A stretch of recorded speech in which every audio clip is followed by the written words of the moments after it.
So we are down here.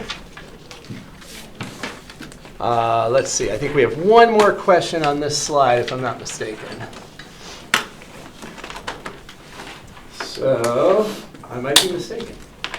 Is there a problem there? I don't see a problem there. Let's see. Oh, we're in 6.4. One more on this slide. So we're here. And we have this region. We're going to rotate it. So this is one I would expect you to be able to graph in terms of what we were talking about earlier, Zach. It's a y equals x squared, and x equals 1, and y equals 0. So that's more reasonable. So find the volume of the solid created by rotating this region about the line y equals 2. So around that horizontal line, that is not an axis. It's not a coordinate axis. So when we look at this, because we're in the shell section, we are going to use shells. Hopefully, when you look at this, you realize that this region is both vertically and horizontally simple. So you could actually do it with washers. Or at least you could set it up with washers. Maybe sometimes the integration just won't work. So sometimes you choose a shell or a washer based on what you get in terms of the integral. If the integral is not integrable, then you try the other thing. Bless you. So we are doing shells here, so we're going to choose our horizontal element there so that it's parallel to the axis that we're rotating around. That'll create a cylinder. If we chose a vertical element, then we'd be creating washers. All right, so we're in the shell section. We're going to do it with shells. The area of a shell, aka the area of a cylinder, is 2 pi RH. Hopefully you're visualizing that by now. 2 pi r is the circumference of the cylinder, and you multiply that by the height, and you get that lateral surface area. Are we going to integrate with respect to x or with respect to y? Y. Y. Do we see y? That horizontal element is at an arbitrary y value. So over here on the y-axis, there is the y. So the thickness of that rectangle or that element, the thickness is dy. So that's what tells us, oh, we're going to integrate with respect to y. If we have a horizontal element, the thickness is dy. If we have a vertical element, the thickness is dx. That tells us what variable we are integrating with respect to. So we know we're integrating with respect to y. And so, yeah, you look at this dotted line here, and that's what's a little confusing about shells, is that you have a vertical and a horizontal line. So it's easy to look at that vertical dotted line and say, oh, dx. But that's not the element. That's not the rectangle that we should be looking at. The rectangle that we're looking at is actually down here. That's going to form the height of the cylinder, that distance, that horizontal distance. So we know it's going to be a dy. So after we have our generic formula here, that tells us we need to turn the r and the h into expressions that have y in them. So we have to make them functions of y. So let's go. Let's look at r. When we're looking at r right there, that's this distance. Oh, it's vertical. Upper minus lower for vertical. The upper y value is 3 or 2. 2. Yeah, I should have put that in there. I actually just built this image this morning. I should have put a 2 there. So that's up there at 2. 1, 2. The lower y value is y. Upper minus lower is 2 minus y. So there is our radius as a function of y. What about the height? So the height is horizontal. Height is horizontal. Horizontal, we take the right x minus the left x. What is the right x over here? 1. So this function right here is x equals 1. So that's the right x, right side of that element. The left x is this curve written as an x value, but it's presented here as a y value. We have to write it as an x value, so x equals square root of y. So the right x minus the left x is 1 minus the square root of y. So there is our setup for that cylindrical shell's area. So very easy to get tangled up with the x's and the y's, especially with a shell, because we have vertical and horizontal pieces. Try to break it into steps. So first thing, we know that we want to turn it into y's because we have a rectangle that has dy as its thickness. And then we use our basic principles. Vertical distance, upper y minus lower y. Horizontal distance, right x minus left x. We distribute or FOIL or however you do your algebra here. There's several ways.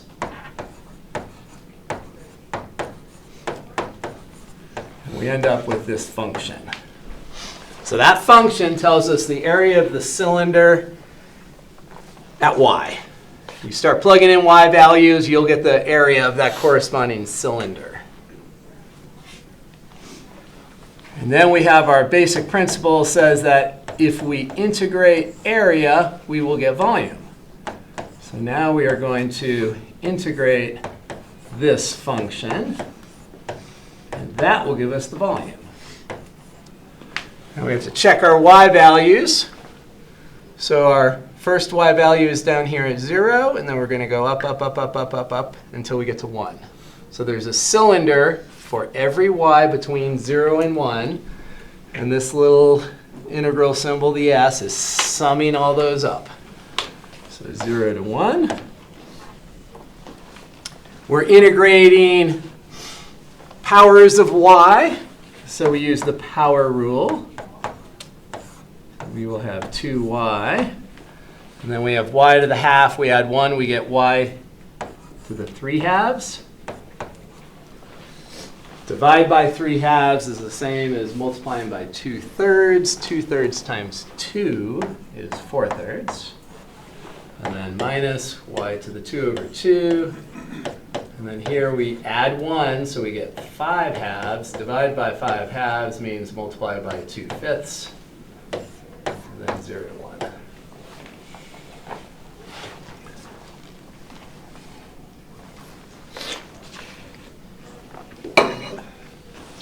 Plugging in the 1 is the only piece that really matters, because plugging in 0 gives 0.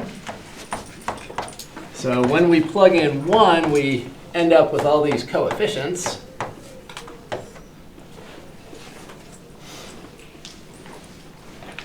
Common denominator there is going to be what? 30, right? We have 3 prime numbers. Just have to multiply them together, so we get 30 as our denominator. This denominator doesn't have anything in it except a 1, so we have to multiply top and bottom by 30. This one, we have to multiply top and bottom by 10. This one, we have to multiply top and bottom by 15. This one, we have to multiply top and bottom by 6. So we'll end up with that. So we'll have that denominator is going to end up being a 15 when we cancel out that 2. We're going to have a pi. And up top, whatever we're left with. So that's 55, so that's 5 plus 12, 17. That's way too big. So 17 pi over 5, or 17 15ths times pi.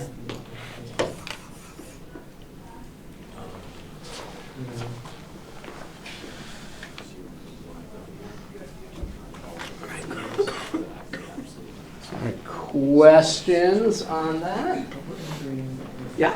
Kind of related. If I wanted to conceptually practice this with easy numbers like we do in class, where would I go? Because the homework, they have like the complicated numbers, and it becomes algebra mostly. Do you have like a recommendation? So if you go, so there's a couple of things, and asking about this is good now that you're actually trying to find problems. So if you go to the study plan in my math lab has the entire database of questions for the book. And the homework and the quizzes just pull, a small sampling of that. So if you drill into the study plan and you go to chapters, it's got a big TOC, big table of contents, go to chapter 6, go to section, are we in 4? Section 4, and you go to this topic, cylindrical shells, it will have like 20 problems. So that's a really good place to go. And of course, you can pick a problem and regenerate it again and again and again, or you can pick different questions. Yeah, so whatever.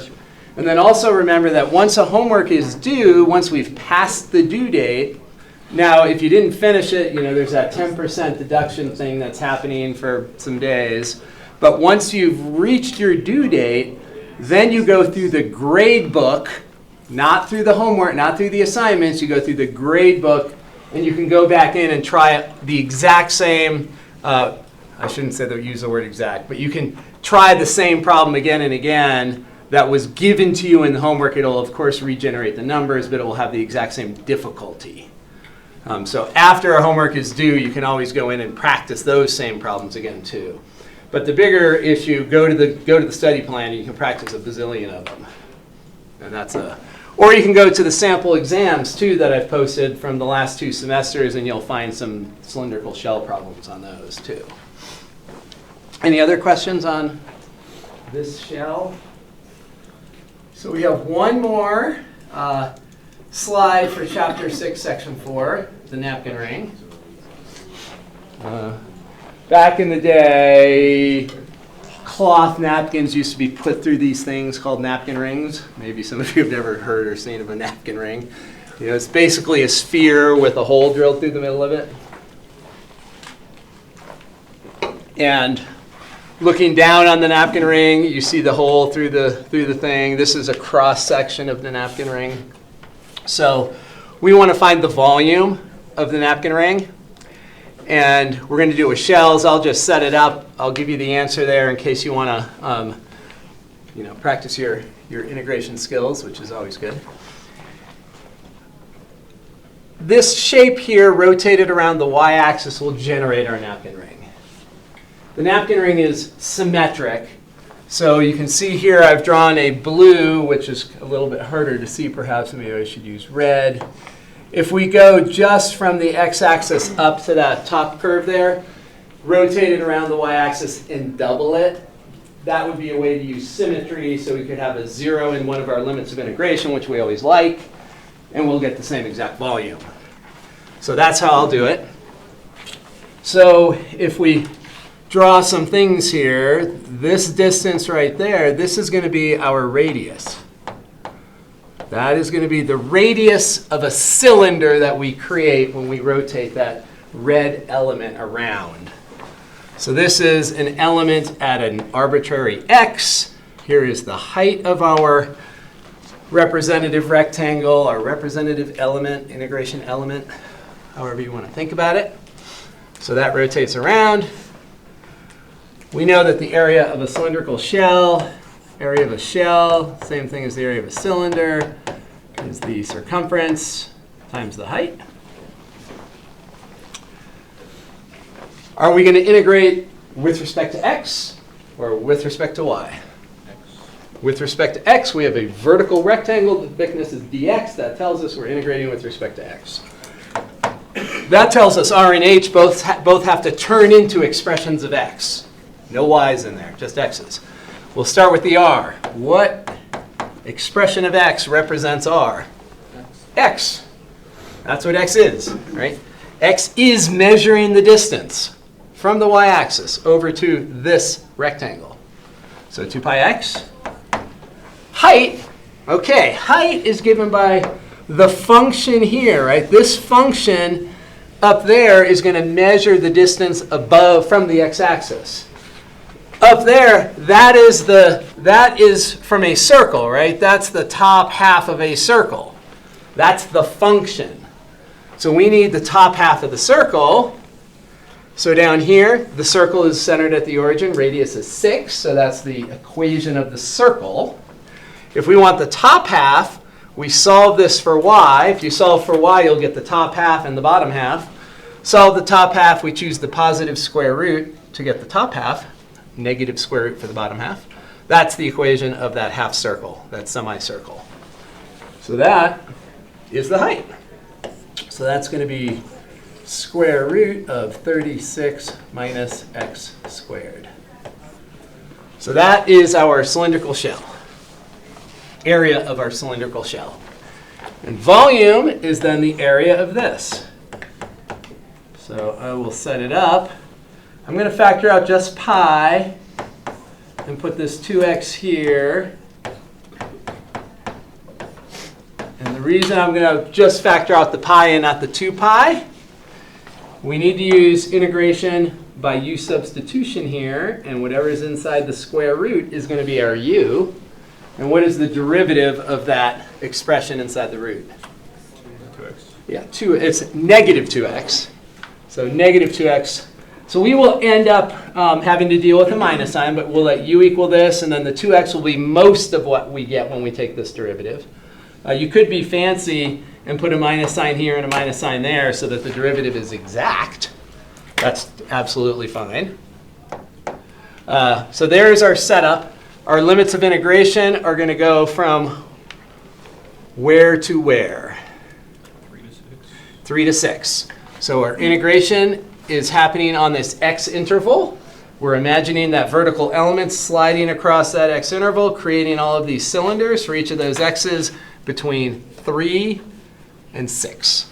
So those are our limits of integration. So there is our setup.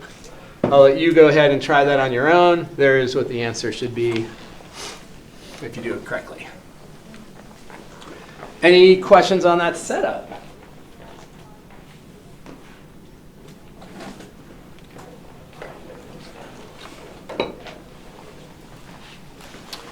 Okay, and one thing I did I incorporate the symmetry?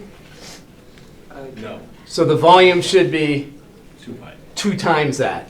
So I'm not factoring out the 2 when I put this 2 here. This is a totally different 2. Let me put a little space. I'm going to put it in a different color. Let's put it in green. And this is because of the symmetry. So symmetry is going to create this 2. So that's how we'll get the total volume. Without that 2, we'd just be getting the volume of the upper half of the napkin ring. Okay. All right. New topic.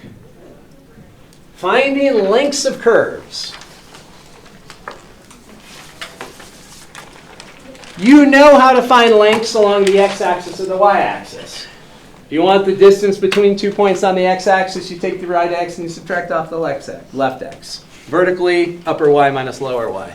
If you are on the curve and you had one of those tape measures that bends and you knew the distance between points along the curve, you could do the same thing. If you knew that this S1 represented a 4 and this S0 represented -1, you could just do 4 minus -1 and get 5 as the distance along that curve. But we don't have the luxury of a bended tape measure along the curve. So what we have to do is somehow, and let me say one other thing first. When we're looking at little pieces in the x direction, we call those dx. Looking at little pieces in the y direction, we call those dy's. If we're looking at little pieces of arc, so you're zooming in on the arc to just a tiny little segment of arc, we call that a ds. So ds is your incremental movement along the arc versus x or y. So if you integrate along the arc, that's what's going to give us our arc length. Unfortunately, we don't know S1 and S0, so we're stuck. We just don't know those numbers. So we can't do anything here. So what we're going to do is convert this ds into a variable that we understand, namely dx or dy. We know how to integrate with respect to x. We know how to integrate with respect to y. Fundamental theorem of calculus, getting our limits. We know how to do all that. So what I've built up here is a differential triangle. Dx is the differential that way. Dy is the differential that way. And delta s is the exact distance along the arc. Back in Calc 1, you should have learned that the triangle always is exact. So delta, Greek letter D stands for difference, delta x, exact x difference. Delta y, exact y difference. Delta s, exact s difference. Okay, we don't know what that exact s difference is. This ds approximates it. And back in Calc 1, you did the same thing with dy approximating delta y, and you did a whole thing, and you figured out the integral was how to get the exact thing that you were working with, depending on what the problem was. So that ds approximates the delta s, but then we do the Riemann sum thing, and we're zooming way in, and the ds becomes the delta s when we turn it into an integral. So we will get the exact arc length eventually. So looking at that differential triangle, you know the Pythagorean theorem right there. Okay. We take the positive square root. We use our, this technique we are going to use all semester long, where you multiply by 1. You know, you're just changing the look of something but not the value of it. It's kind of like a unit conversion, changing the look but not the value. Just multiply by 1. Now we have a common factor of dx squared. I factor that common factor of dx squared to the front. The square root of a product. You can take the square root of each factor. The square root of dx squared is dx. And then we rewrite dy dx in our common form, y prime. ds now is equivalent to that. So, and we could have done the same thing. We could have solved this with a dy instead of a dx if we multiplied this term by dy squared over dy squared instead of that one. We could have done the whole thing, but ended up with a dy. So now we have a way to write ds that gives us a free dx out there, which now we can integrate. Right? As long as we have a dx on the outside, we can't integrate this thing right here. There's no dx on the outside. There's no dy on the outside. Right? When we do an integration, we have to have the integral symbol and then a dx on the outside. Now we have it. Now we do the whole Riemann sum thing, and we end up with the integral. The integral is the exact arc length, takes all these approximations, and when you take the limit of all those approximations, you get the exact arc length. Limit of a Riemann sum is a definite integral. Now we have a formula that we can manage. But when we come back up here and look, now our limits of integration, right, they're x values. They're down here. So now we can integrate that square root business from a to b with respect to x, and we will get the arc length. We'll get the length along that curve. So that is where we are now. So let's do a simple one to start. So this is a new formula you've got to start internalizing. This is a formula that's going to stick with us for quite a while. It's going to be part of arc length. It's going to be part of surface area. And when you get into Calc 3, it's going to be all over the place there too. So this is a formula that you're going to want to start to internalize. The question here is pretty simple. We could do this without calculus. We're just finding the length of a segment along a line. So we don't need calculus for this, but we're going to, of course, use calculus this time. And we'll get to problems that are more complicated where you definitely need calculus.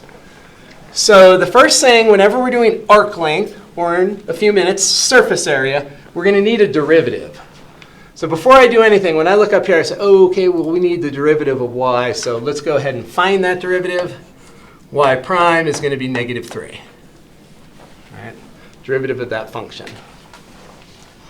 And we could draw this line if we wanted to. This is pretty easy to visualize. We just have a line with negative slope, and we're looking on this interval. So not that big a deal. OK, so our arc length, L, they tell us we want the arc length from -3 to 2. So those are our limits of integration. And then we do nothing more than fill in the blanks. -3 goes in there. We square it. We get +9. And our differential is dx. That will give us the length of that line segment. And so we'll just do it step by step. Square root of 10 factors to the front, and we end up with this. And that square root of 10 gets multiplied by what constant? What is this integral what does that turn into?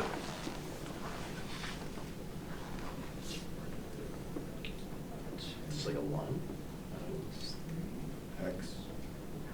So the antiderivative would be x, because you're integrating the number 1. You integrate 1, you get x.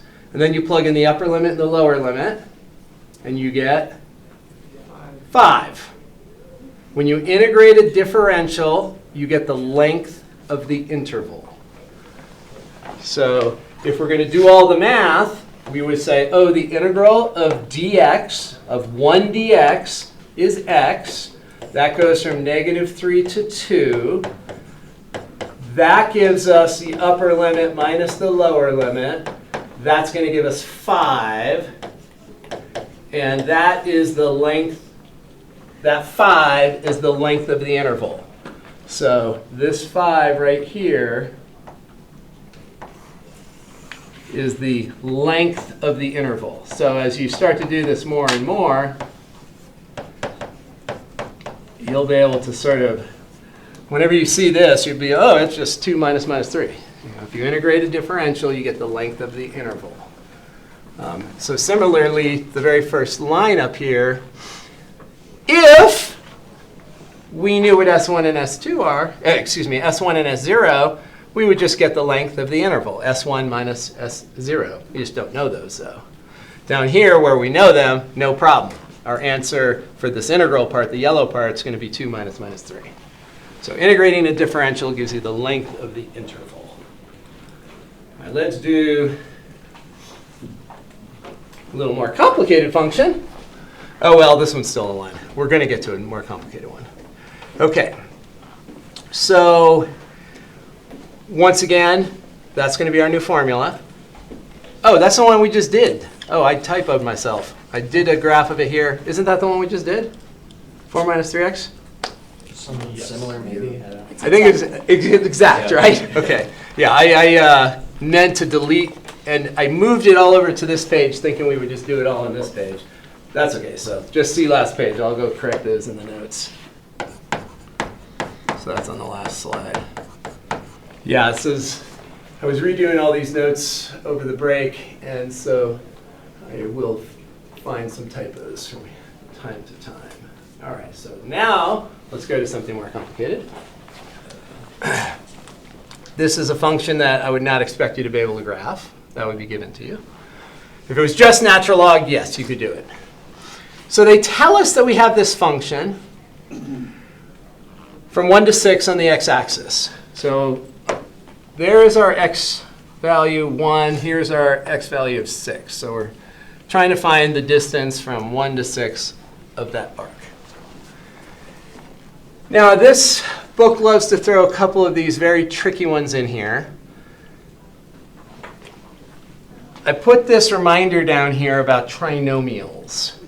So before we get into the calculus, let's just talk about this for a second. These two trinomials, polynomials with 3 terms, trinomials, these look identical except one has a minus, one has a plus for the middle term. And that's how they factor. Okay, so that's the factorization of a perfect square trinomial. That's what those are called. Notice the only difference between these trinomials is that the middle term has a different sign. And it's the only difference. So if we have a trinomial with a plus, and we just decide to change it to a minus for whatever reason, it's still a trinomial, still going to factor. The only difference is that you'll end up with an a minus b instead of an a plus b, depending on, you know what I mean. Okay? So just have that in the back of our mind. Now, the book doesn't warn you that there are these examples with perfect square trinomials, but here's how we are going to recognize them. So we need the derivative of our function, first and foremost. So let's not screw that up. We have to have our derivative. So the derivative of 3 ln x, 3 is a constant, it floats. Derivative of natural log is 1 over x. So 3 over x for that part. 3 divided by x. The next derivative, we have a power of x, so we pull the 2 down, subtract 1 and get a 1. 2 cancels with 24, giving 12, so That is our derivative function. Now, the formula has us squaring the derivative. And with these arc length ones where there's a lot of stuff going on, instead of just trying to put it all in at one time, I'm just going to do it step by step. It's like, okay, we're just going to build up. We have the derivative, now let's square it. So just try to keep it a little neater, than trying to throw it all in there at once.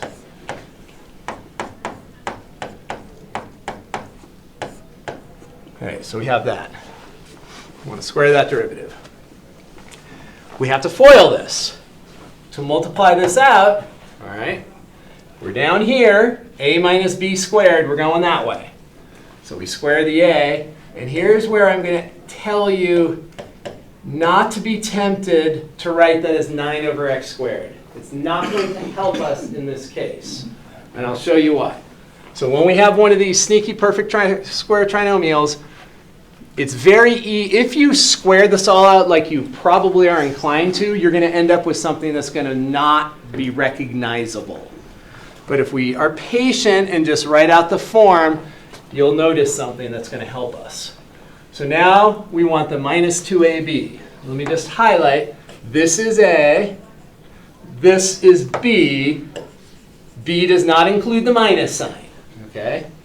B is to the right of the minus sign. Does not include the minus sign. So now we have a squared, and then we have minus 2a times b. So there's a, there's b. Plus b is the x divided by 12 quantity squared. So now we've done the derivative squared. And the only simplification we are going to do is with the middle term. So we're going to leave the a squared and the b squared alone at the end. And what we are going to notice is that the middle term turns into negative 1/2. All right, the x's cancel. One's on top, one's on bottom. Negative 2's in the numerator. It's over 1, if you will. So minus 6 over 12, negative 1/2. All right. The next stage, as we're building this integrand here, we've now done y prime and y prime squared. We have to add 1. So now we add 1. So we are going to have 1 plus y prime squared as our next step.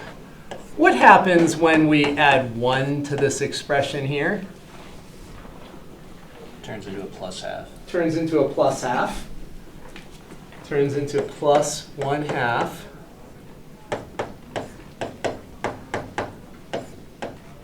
So the only difference between this perfect square trinomial and this perfect square trinomial is that the middle term changed signs. This perfect square trinomial factors into that. This tells us that this perfect square trinomial factors into the same thing, except instead of a minus, we have a plus. So this factors, so we're just going backwards here. So this is just going to factor into that. So we now have this that sits inside the square root. And that is a square. This square root will just undo that square. All right, so now we are at this stage where we say, okay, well, L is going to be the integral from 1 to 6. Those are the x limits of integration, 1 to 6. We've now done all this. 1 plus y prime squared. Using this little perfect square trinomial trick, if we only change the sign of a perfect square trinomial, it factors into the same way it factored originally with the sign changed. So we're going to have the square root of all this business.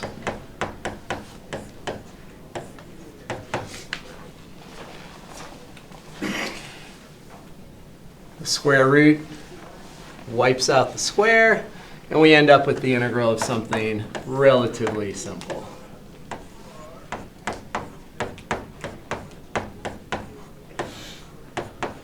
So we're there.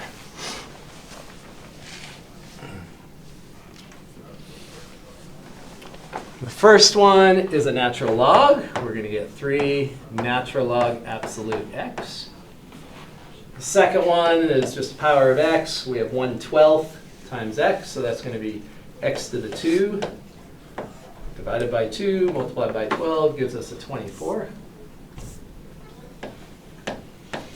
And then our limits of integration.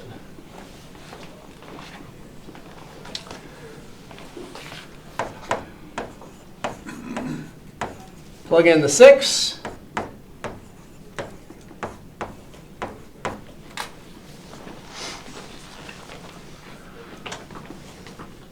Plug in the 1.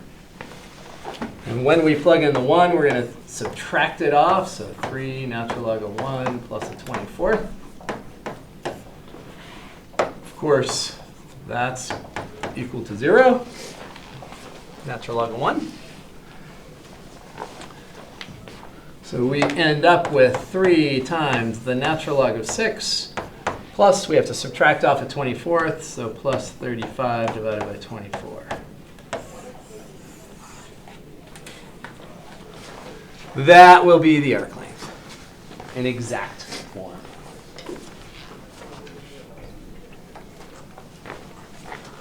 Any step there you want to unpack?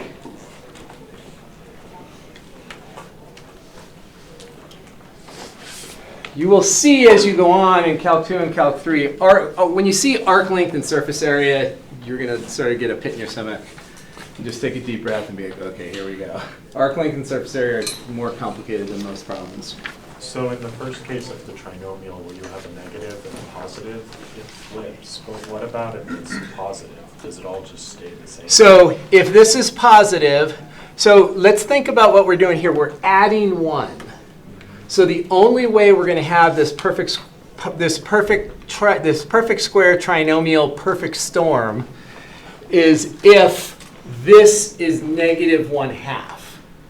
If this isn't negative 1/2, when you add 1, you cannot only be changing the sign. You're going to be changing the value also. So we're never going to. So we aren't going to have this sort of nice birthday present where everything opens up nicely unless that's negative 1/2. So that's only happening here. So it's only happening when we have an a minus b squared. Right. And then when we add the 1, it's going to turn into an a plus b squared. And I know some of you are thinking, well, if we see that, can we just jump to that? No, you need to show some work. You need to show some work. I was going to ask, is the fact that, we started off with 3 ln x plus x squared over 24, and we basically ended up with that same function before we take the upper and lower limits, just a coincidence, or is that? No, it's not a coincidence. Okay. And that's the piece where I'm saying, like, if we look up here at that derivative, and then we come down here, it's the same thing except the sign has changed. That's your gut check. That's a point of, yes, I'm on the right track. It shouldn't be, oh, this is how I do the problem. I just change the sign and integrate it. Yeah. So you got to do the work in between, but that's a nice observation that you should end up with exactly what we started with derivative, except the sign is now plus. Generally speaking, you do have to go through the factoring. Yeah. Okay. Yeah. Yes. Okay, a little algebra. Like I said a bunch so many times already, this Calc 2 just uses all the algebra and all the trig. Okay, so we're going to do something similar. Now, notice that we are going to deal with a function of y instead of a function of x. So now we're sort of turning our heads 90 degrees and we're imagining the domain is coming from the y-axis. And we've got our curve, to the left or right of the y-axis.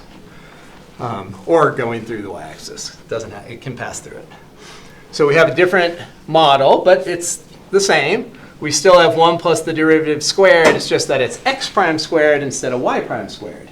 Because we're writing functions of y, which means x equal, we're solving for x. So x is our dependent variable. So we have an x prime. Okay, so here we've got our crazy function. It looks pretty complicated. You can't just graph that, I wouldn't think. And this is the hint. It's going to be a sneaky perfect square trinomial. And let me just say again on that last one, if you didn't just leave the a squared and the b squared, if you started to square it all out and put it in descending order, you would never recognize it as a perfect square trinomial. Right, the only way we recognized that was that we had an a minus b, we squared it, we got our perfect square trinomial. All we did was change the middle sign, so we know we had a perfect square trinomial at the end. If you were to multiply it all out, you would never recognize it as a perfect square trinomial. All right, so let's go through a similar process. So we're going to have an x prime here. We need our derivative. So we're going to end up with y cubed. We pull the 4 down. It cancels with the denominator. Subtract 1 from the exponent. That guy, just in case, let's come over here.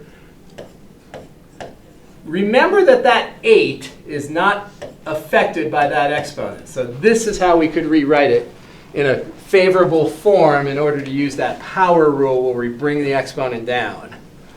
Right, that 8's in the denominator. It's not touching the 2. When we make that a -2, the 8's still just in the denominator. So if you were to take that derivative, it's going to be a little easier in that form. So we bring the -2 down, and we get -1/4. Right. What happens to the exponent? It goes down one more, -3.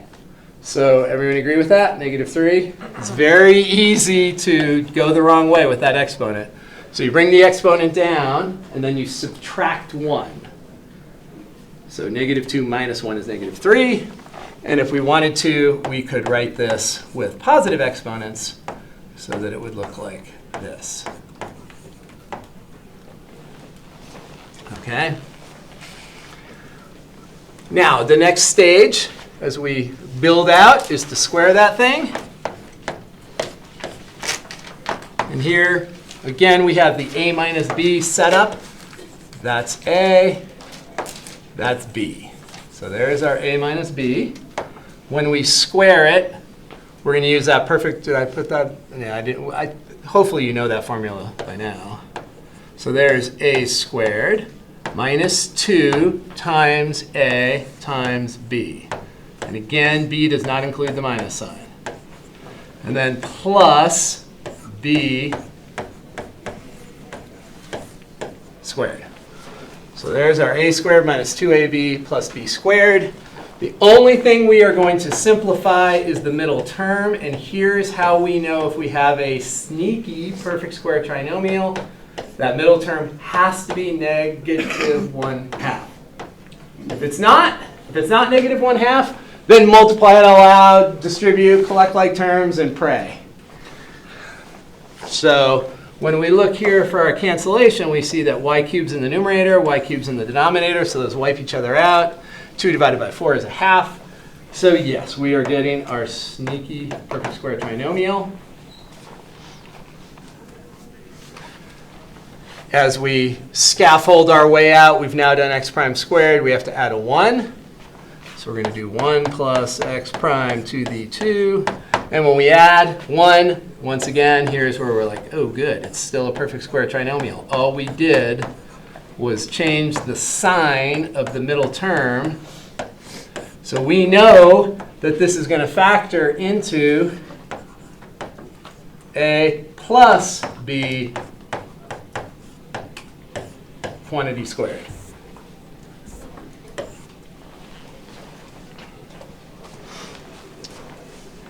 Yeah, and we recognize all the things like, oh yeah, it's just that, except the sign changed. So our arc length then is the integral of the square root of that. We're told that the y's are going to go from 1 to 2. So we will integrate from 1 to 2. And the square root of this whole thing. And actually, I'm going to write this. We know what's happening. We're going to be integrating in a second. It's going to be more convenient to put the y's in the numerator. So I'll put them back up in the numerator. dy, and we're squaring that. So once again, we end up with a relatively easy, and these are cooked up, right? This perfect square trinomial thing is only you have to have things very nicely lined up for this to work out. So we have that.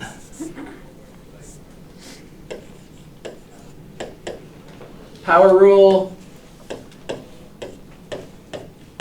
Let's get our signs right here. It's very easy to screw up the power rule with negative exponents. So we're doing the whole add 1 to the exponent, divide by the new exponent algorithm. Add 1 to the exponent, we get -2. So we're going to add 1 and get -2. And then we divide by -2, giving us -8 down here in the denominator. And then our limits.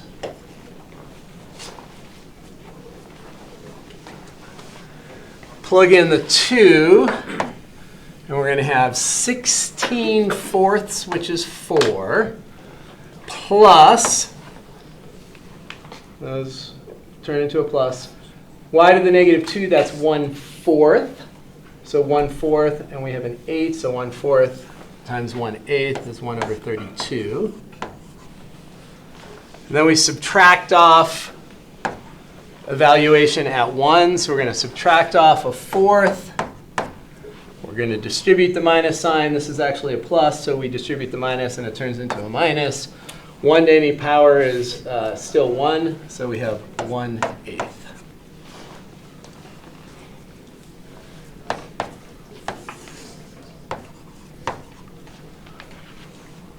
Common denominator is going to be 32. This is over 1, so 32 times 4 is 128 plus 1 minus, we have to multiply by 8, have to multiply by 4, so whatever that turns into.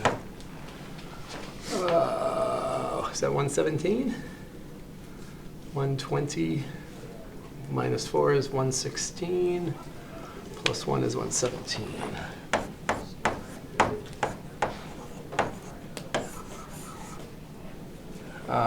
I see no common factors.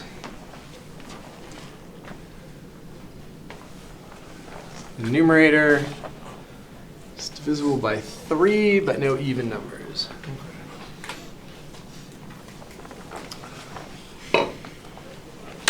Any questions on any of those steps?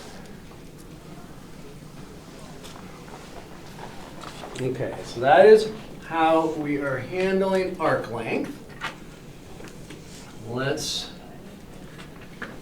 give you a chance to do one. This one is not a perfect square trinomial one. It's easier.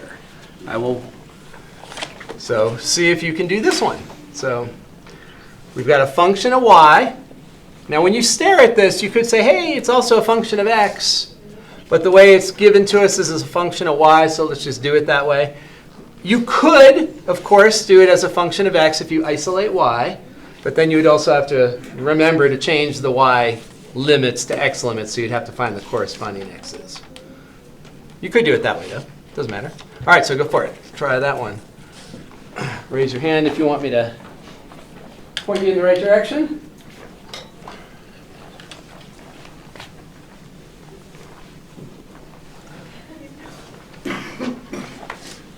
So now we have no Henrys in the room. From 2 to none?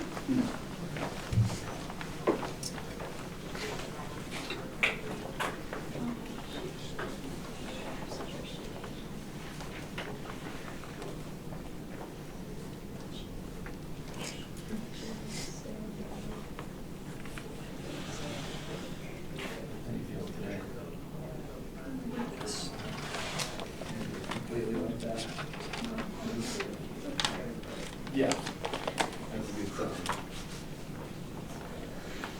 So I should take roll while you all are doing the math.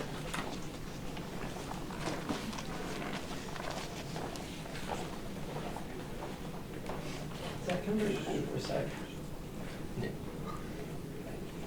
Oh, yeah, you can keep writing it. I was thinking this one. That makes more sense. Right? Can I take your writing utensil? Like I can. So you can't do the math I asked you to do? Let's see. All right. Santa Crina is here. And Allie is here. But when you split it, Cole Cole is here. And Richard is here. Hayden is here. Henry. Where's Daniel, I saw earlier, is here.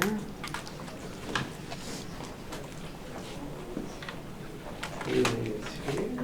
Will is here. Carl is here. Sam is here. Ari is not here. Joan is here. Yes. No. Paul is here.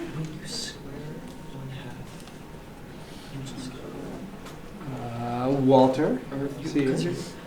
Because it's x to the 1/2 square. Think about it as a square root, so Sean. Okay. I'm getting there. Shelby. Connor is here. you when they're being multiplied. Jojo When they're being squared. is not here, So you right? get 2 and 2. Jojo not here, right? Corbin is here. Yes. Have you guys gotten to where it's under a square root? Mia is here. Zach.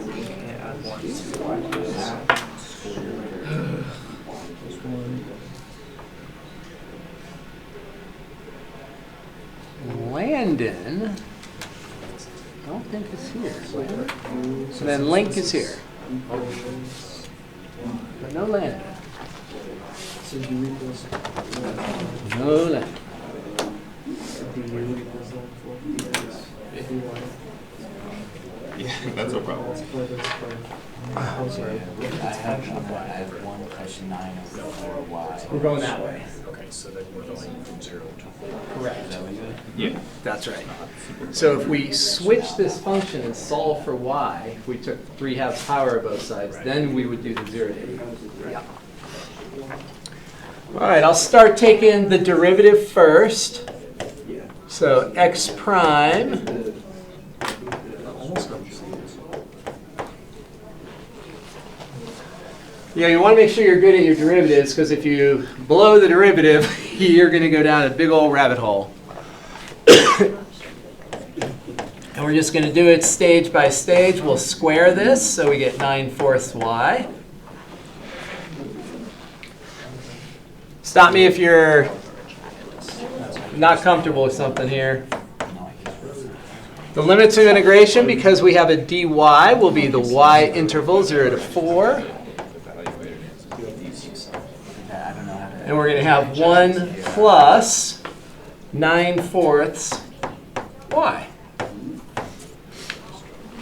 So what is the technique of integration that we would use in a case like this? U sub. And certainly we can write u equals 1 plus 9/4 y, take the derivative and do that thing. But what's true about this substitution is it's linear. So we can use reverse chain rule.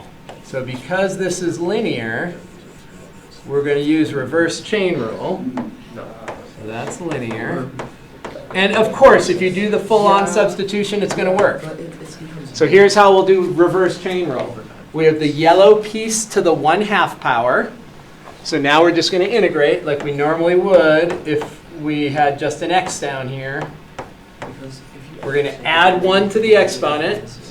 So we get 3/2. We divide by 3/2, which means multiply by 2/3. So that's the power rule piece of it. Add 1, divide by the new exponent. And then the reverse chain rule piece says the substitution was linear. We need to take the derivative of that substitution and divide by it. So we're going to divide by 9/4. And then limits 0 to 4. Dividing by that 9/4 means multiplying by 4/9. So we're going to end up with 8/27 as our coefficient.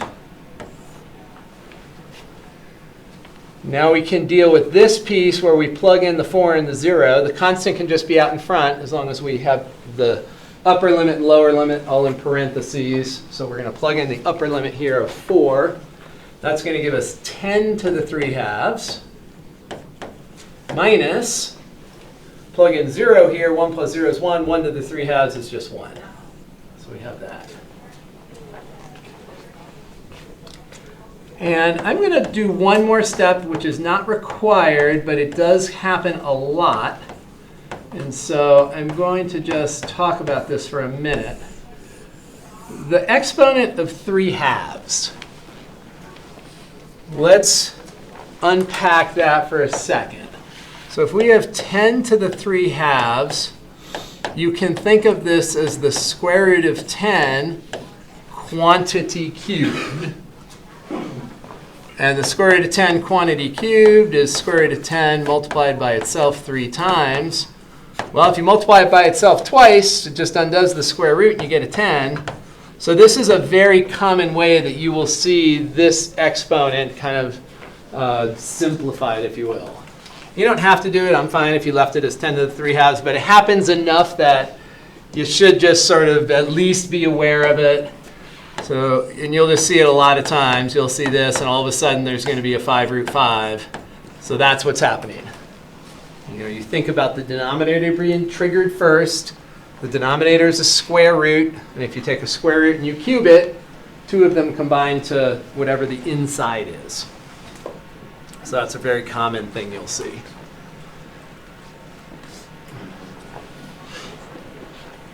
All right, let's see what the next slide looks like.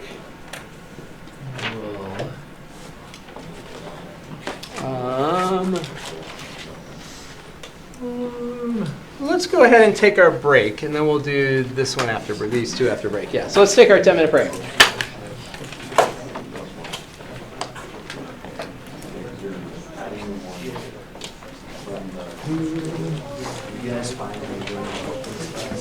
And if anybody wants to talk about that hemisphere one, we can. The addition now. About every hour. I want to sit down and understand all this, but it's, yeah, especially right now.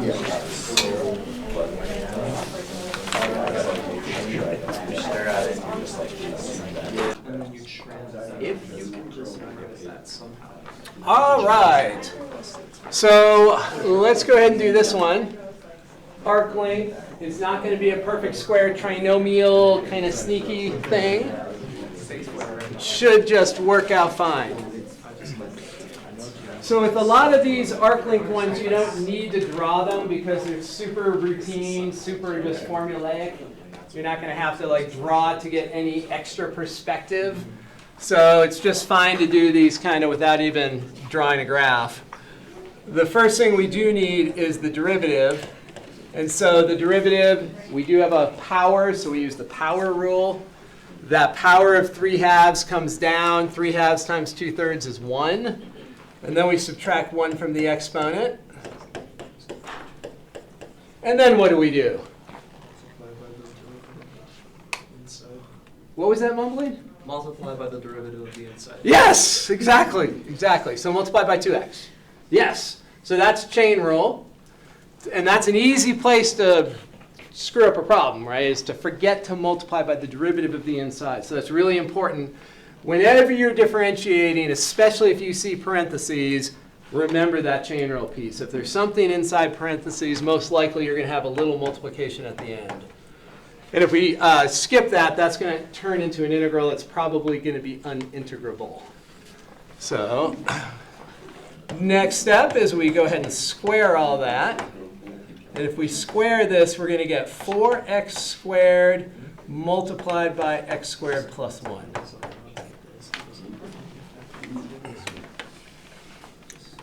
So squaring the square root goes away. And if we distribute here, we'll end up with 4x to the 4 plus 4x squared. Now we're ready to drop it inside here. Well, let's add the 1 first. Let's add the 1 first. Let's add the 1 and see what happens. Does anybody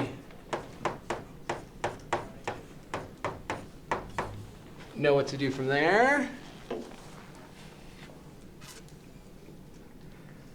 Is that a perfect square trinomial?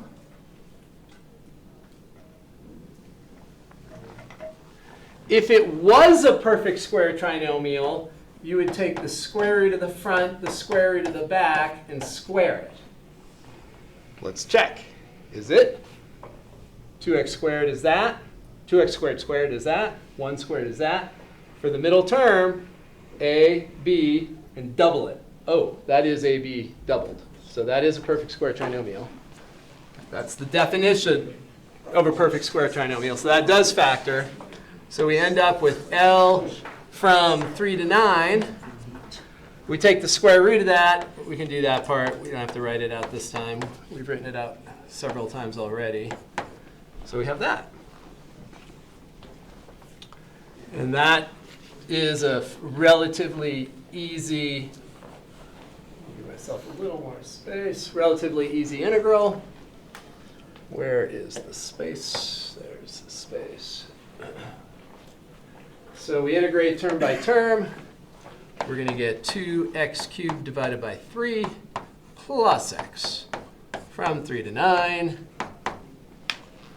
Multiply that out. We have 9 cubed. It's actually one of the 9s. It's going to be 9 times 9 times 9, but one of the 9s, a 3 goes into it. So we're going to end up with 6 times 81 plus 9 minus, plugging in the 3, one of the 3's cancels, we're going to get an 18 minus 3. Whatever that all turns into, negative 12. So 6 times 81 minus 12. Oh, what's that? 486? Yeah. Minus 12, so 474.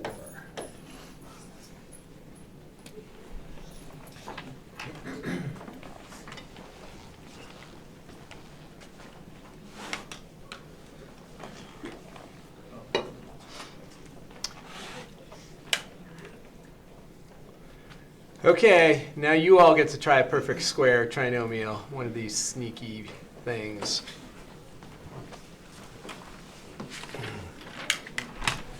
So we'll just do the setup.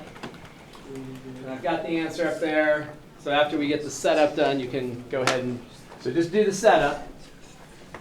And then you can try it on your own to see if you can get that horrible answer. 387 over 20.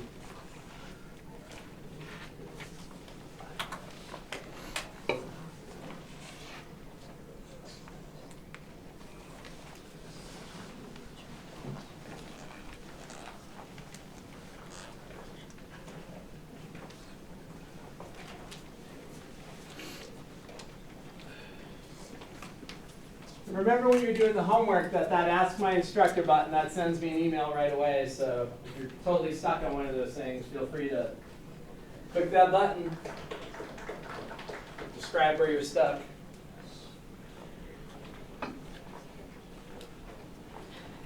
Put in a screenshot of your work, and I can point you in the right direction.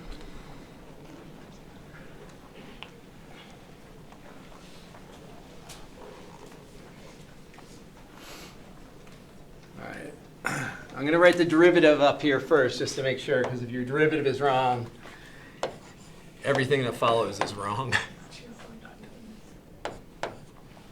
So 5/3, 3/5 is 1. Subtract 1, so you should have x to the 2/3. All good?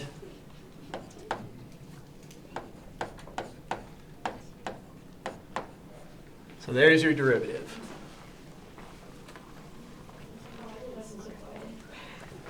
Everybody subtract 1 correctly? Subtracting 1 never I ended up seems with so 3 difficult. quarters instead of 1/4. Am I wrong? When you bring down the 1/3, the 3's cancel. Oh, 3/12. Okay. Yep. Yeah, you have 3/12. That's right.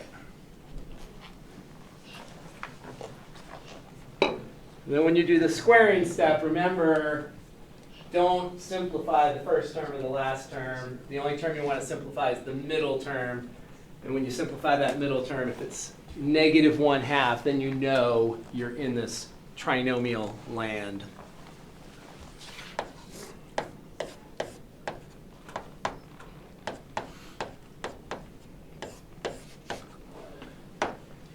highlight, we're thinking of that as A, and that is B.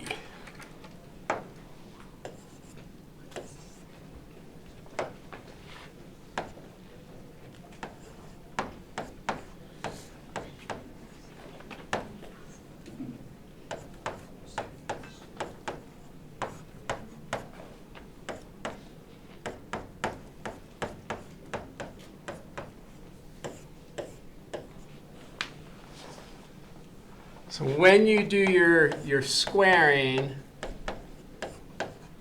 you should see that you get this cancellation, and 2 divided by 4 is 1/2. So you should end up with this.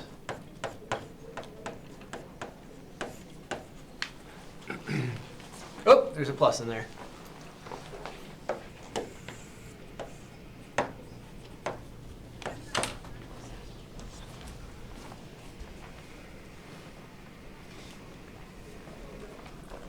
All right, so then get all the way down to the integral next.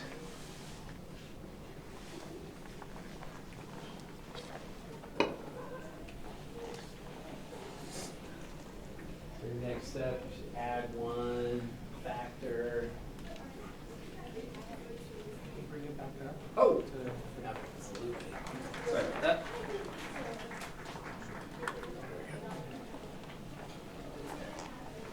You need to know those limits.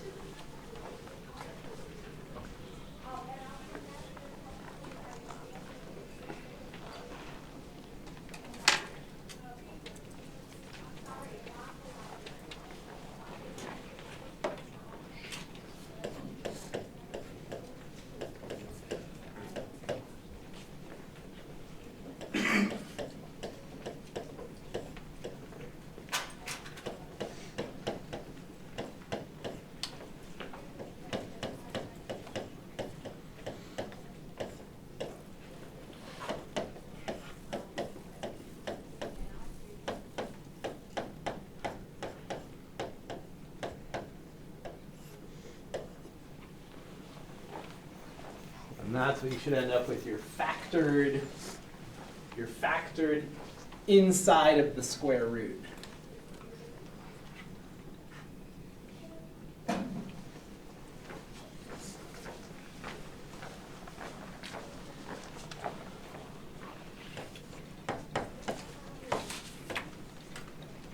Square root of that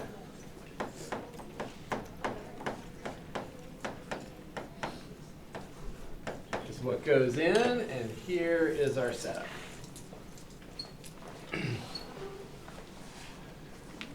Now you should do that on your own. Make sure you can come up with that answer. Some tedious arithmetic, of course, if you're going to end up with 387 over 20. But the most important part is that setup, being able to get to that spot. Is there any piece of that perfect square trinomial stuff that you have a question on?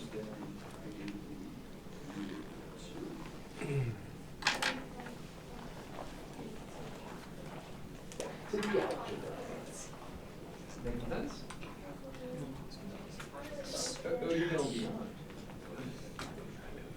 How do you simplify this? So if you have a fractional exponent, remember that you can do typically we would like to do the denominator first. Because if we do the denominator first, that's going to make this number smaller. And so when we think about 8 to the 5/3, that denominator of 3 is a cubed root. So that means take the cubed root of 8, which is 2, and then we would have 2 to the 5th. And that's going to be 32. Does that make sense to everybody? So you could do the numerator first and make it 8 to the 5th, but that makes the number bigger, and then you have to take the cubed root of a huge number. All right, let's go to our final slide here. There are... Hey, how's it going, Henry? I'll try to catch up a little bit after class, I think. Sounds good. So I'm going to bring up Desmos. Well, let me just write down the setup for this first. So there's a lot. If you go out into the real world and you find a function that's representing something, and you want to integrate it, the chances of it having an antiderivative, very small. You know, that's like trying to find an Easter egg. It's very small. So it becomes important as you go on in math. You'll take a bunch of courses that have to do with approximations. One of the big things that you'll do in the real world when you're an engineer is solve a differential equation. And it's very rare in an ideal situation, like in the classroom, the differential equations that we will solve will have answers that are functions. That's the solution to a differential equation. It's a function that has that. A differential equation is relating the rates of change of some variables. And the function that you find in the classroom is going to be a known function, you know, an exponential, a trig, or whatever. In the real world, yeah, you do get a differential equation. You're not going to have an answer that's a regular function. And so there's all sorts of classes that you'll take on approximating. It's like, okay, well, we want to integrate this function that doesn't have an antiderivative. What do we do? And there's all sorts of methods of approximation depending on what the situation is. So arc length is a pretty classic example where you can have a very simple function and end up with an integral that is not easily integrable. So for example, with this one, we take our derivative, we get 2x, and then we square that derivative, and we get 4x squared. And when we put that into our arc length formula, we're going to integrate from -1 to 1. We end up with 1 plus the quantity 4x squared, 1 plus 4x squared, all square rooted. And that we can't integrate. That is not something we know how to integrate. Your only technique there would be to use U substitution, but U substitution would only work in this context if the derivative of that inside was somewhere on the outside here. So what we will do with some of these, and it's just important to be able to do some basic calculator stuff. All your calculators have, you know, other than just a basic scientific calculator, have integral options. So in Desmos, which is where we'll do it in this class, type INT, you get your integral, go from -1, tab up to the top, tab to the inside. We have a square root, so SQRT builds the square root. We have 1 plus 4x. Let's see if I can see in here. That looks right. And then we put the dx on the outside, and it gives us our approximation. So first off, keep in mind that that is an approximation as soon as we get that decimal expansion. And there's the snipper.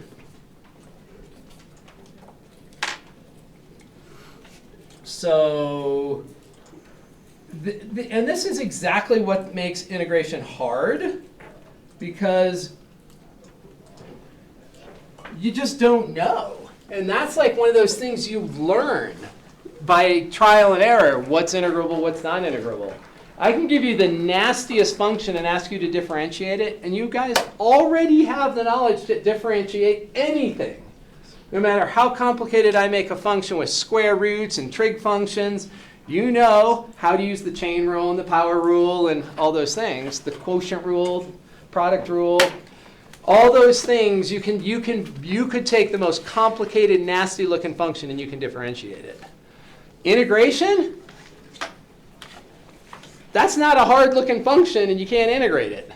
And so that becomes one of those things that you start to learn by trial and error, what you can integrate and what you can't integrate, and when you have to use technology and when you don't need to. So it's just one of those things that as we go through,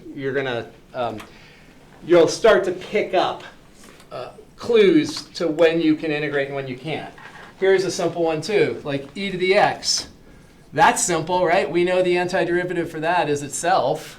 Very easy, super common. But as soon as we take this exponent and make it x squared, nope, not going to be able to integrate that. That's a very hard one to integrate. You're not even going to learn a technique to integrate that unless you do like 5 more semesters of math. Even though that's a simple looking function.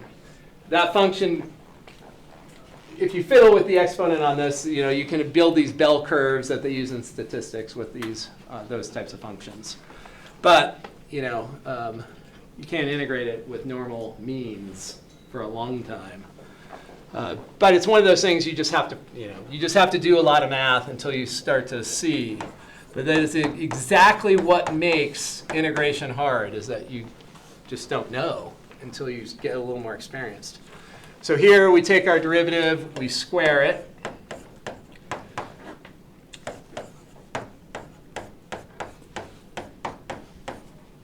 Something went wrong there. That should just be a totally different number. So when we square it, the middle term, we multiply the two together, we get 8x, so it should be minus 16x.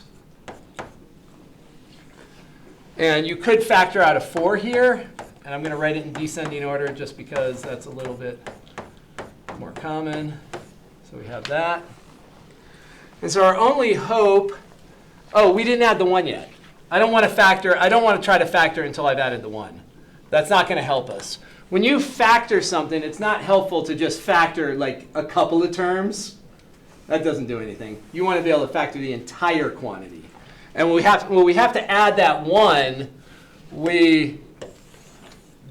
if we can factor it after we add the 1, that is what we would like. That is, ideal. So if we add that 1, we get this. And that thing is not going to be factorable. And when we write down our arc length, we are going to take the square root of this,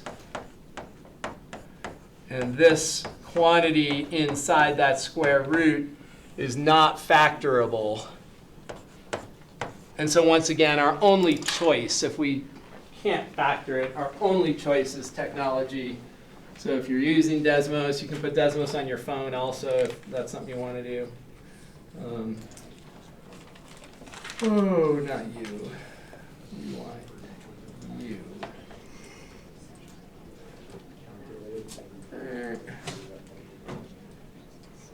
Now we just have to get that in there if my memory was better.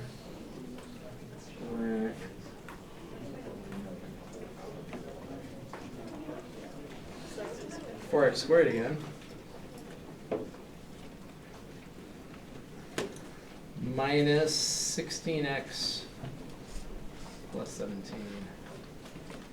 Are we in the right place? No.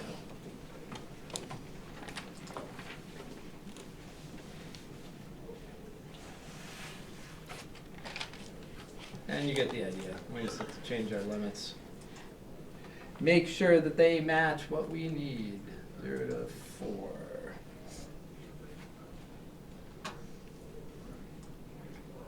So as you're going through and doing this, my recommendation is just sort of pay attention when you are when you see something that's not integrable,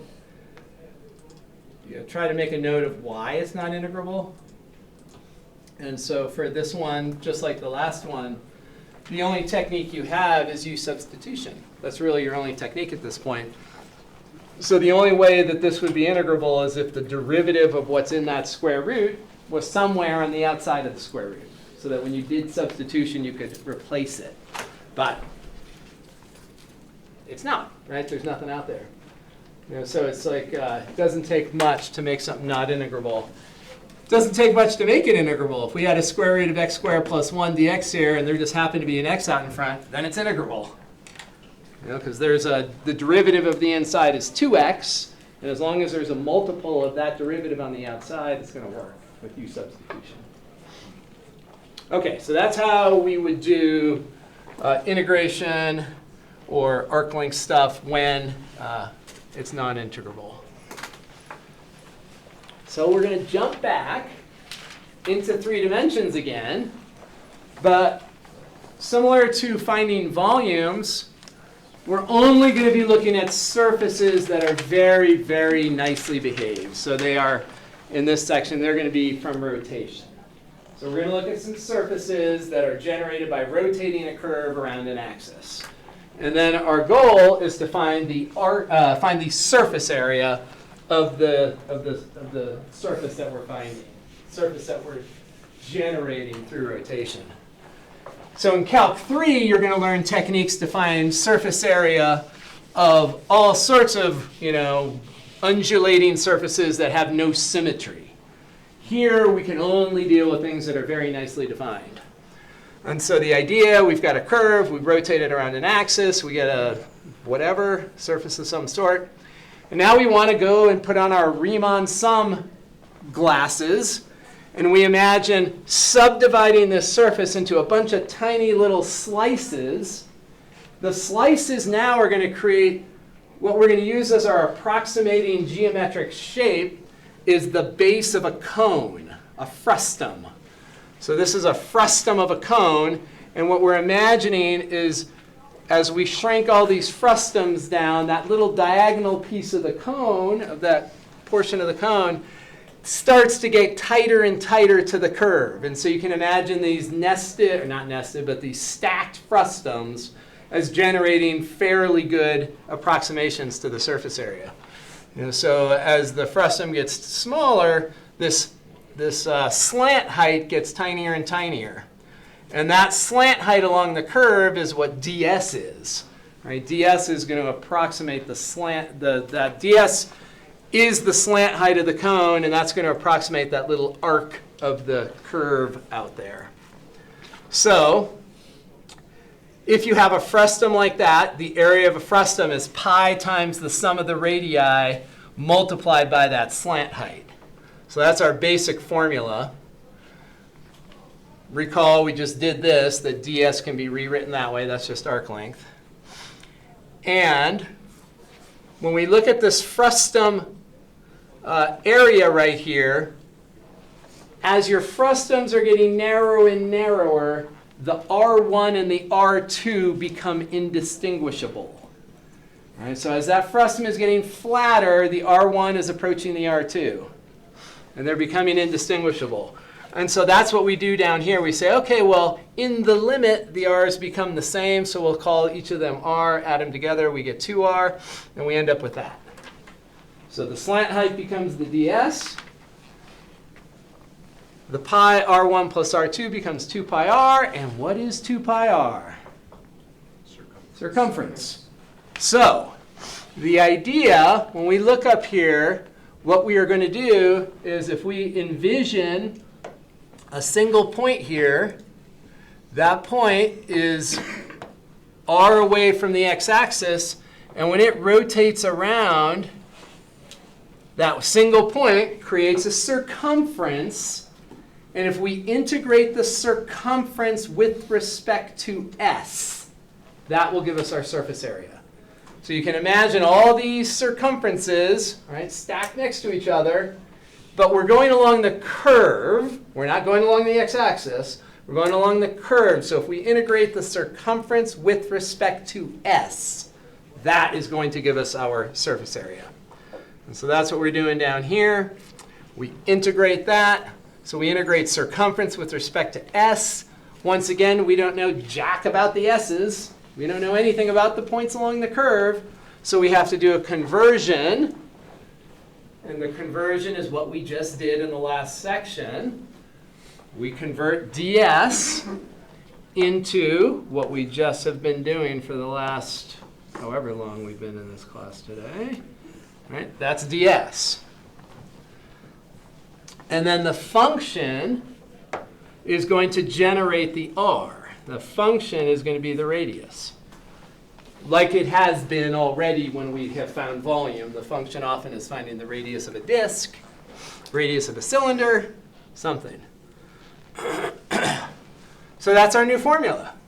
So it's the regular arc length formula with 2 pi r dropped in front of it. So it's 2 pi r times the arc length formula. Okay, so let's try one. So we've got this little arc in quadrant 1. We rotate it. In this case, we're going to rotate it about the x-axis, generating this thing that kind of looks like a frustum of a cone, except that it's sloped. It's got an arc to it. It's not flat. All right. Just like with the arc length things, we need a derivative. We're always going to start with the derivative with an arc length problem or with a surface area problem. We take our function, we find its derivative, we square it and add 1. That's going to be our procedure. So we need to find y prime. So let's first rewrite y. You're probably pretty comfortable doing that by now. If you rewrite the square root as a 1/2 power, then the derivative is going to be 4x to the minus 1/2.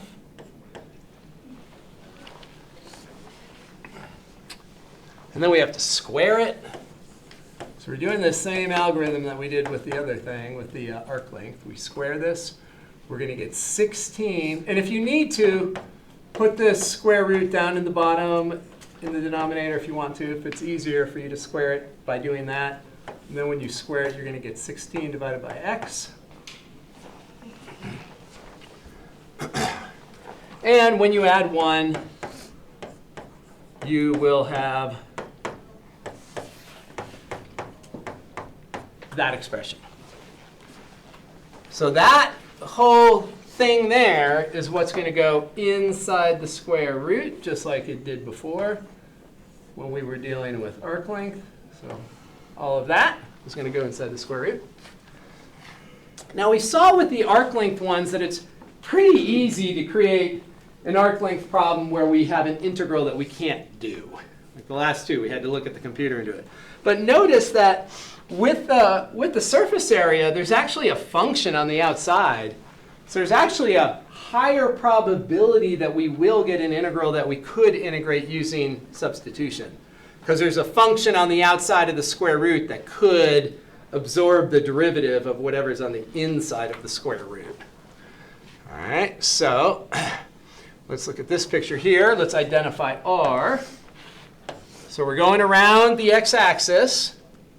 We're imagining this single point right there. That single point is rotating around the x-axis, creating a 2 pi r. It's creating a circumference. So we're going to take that circumference, put it right here.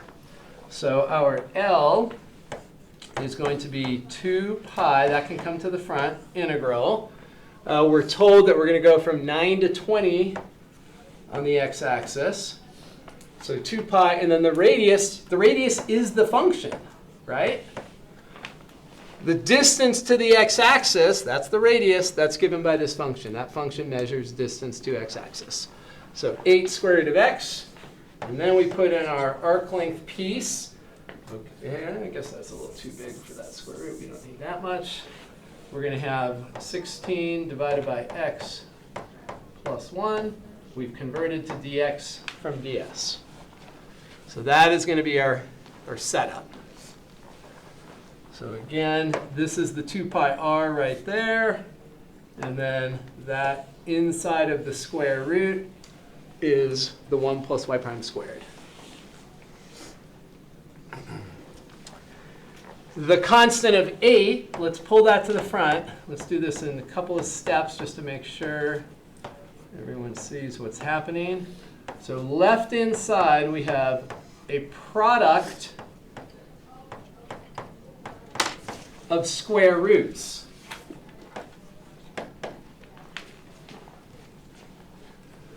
How do we combine square roots?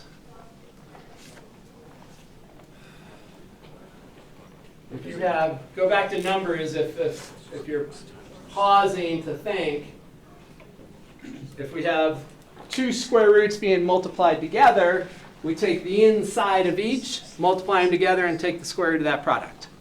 So we say that the square root of a product is a product of square roots, or a product of square roots is the square root of the product. So we multiply the two together. That's the important thing. So 9 to 20. This x jumps inside. 16 over x times x is 16. And then x times 1 is x. And that we can integrate because the inside is linear. If the inside weren't linear, we couldn't integrate this. If that was a square, but it's linear, so we can integrate this. You don't even need substitution or reverse chain rule because what's the derivative of that inside? 1. Yeah, the derivative is 1. The derivative of 16 would be 0. The derivative of 1x would be 1. So if you were using reverse chain rule, you'd be dividing by 1, so you don't even really have to do it. So we just go to our product rule thing, or not product rule, power rule thing. We add 1 to the exponent, divide by the new exponent. So in here we have 16 plus x. The power on it is 1/2. We add 1 to that and get 3/2. And then we have to divide by 3/2, which is the same as multiplying by 2, which we'll do in a second.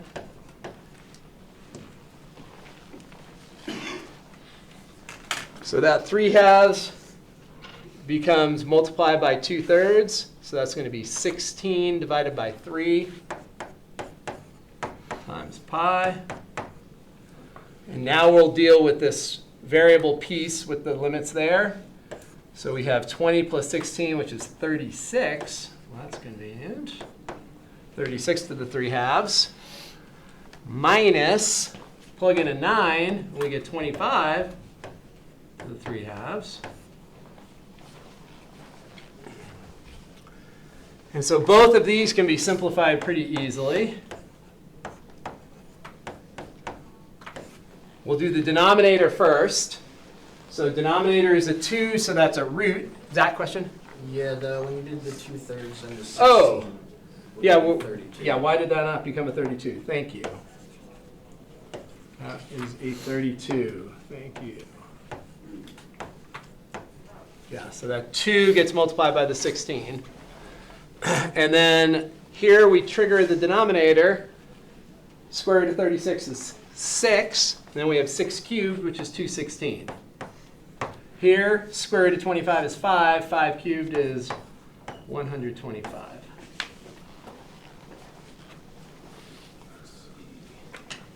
So then we take that difference, 75 plus 16, 91?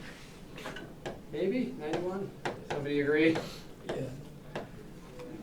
And then we just have to multiply that out. Use your calculator to multiply that out. Somebody have a calculator can tell us what this is going to be. I do know it's not divisible by 3. 2,912. 2,912. Thank you.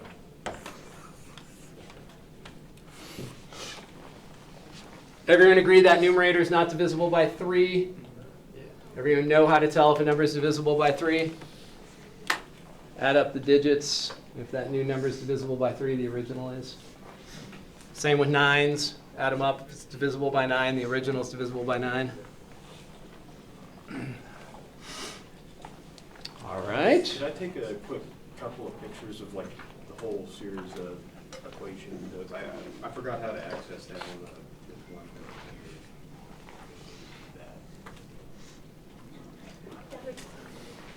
Yeah. Hayden? When he's done, can we scroll up to the picture? I have a question about it. Yeah. Yeah. One page here. Out of there. No, you should just be clicking on the. Are you connected to the Wi-Fi? Yes. All right. And Hayden, what was your question? Okay, so that shape is infinitely thin, I'm assuming, right? There's no volume? Yes. So when we talk about a surface, it's crepe paper thin. Gotcha. So if this was like a object with volume, this would be the outside surface area? Right. Mm-hmm. It's kind of like when we talk about the area of a cylinder, we say 2 pi RH. We're measuring the skin. Gotcha. We're not. It's not like a piston. Or you can think of it as a piston, but we're measuring the outside area. Gotcha. Any other questions on the ideas here?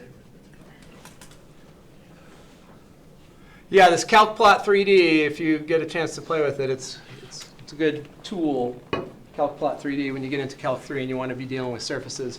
Although Desmos has a new surface thing too, which works pretty well. I haven't played a lot with it. I have a question. Yeah. Is if the line were this way instead of that way, so like the thing was going Mm-hmm. kind of decreasing across the positive x-axis, Yep. would we have to do it differently? Let's see so when you say decreasing, if this curve were going down instead of up, it would be identical. There'd be no difference there. The big difference would be if we rotated around this axis, then we would have to totally change our perspective. Okay. So normally when we're finding the area of a surface of revolution, normally the easiest way is if you go about the x-axis, use a dx, and if you go about the y-axis, use a dy. You don't have to. You can use a dx when you're going about the y, and it acts a lot like a shell problem.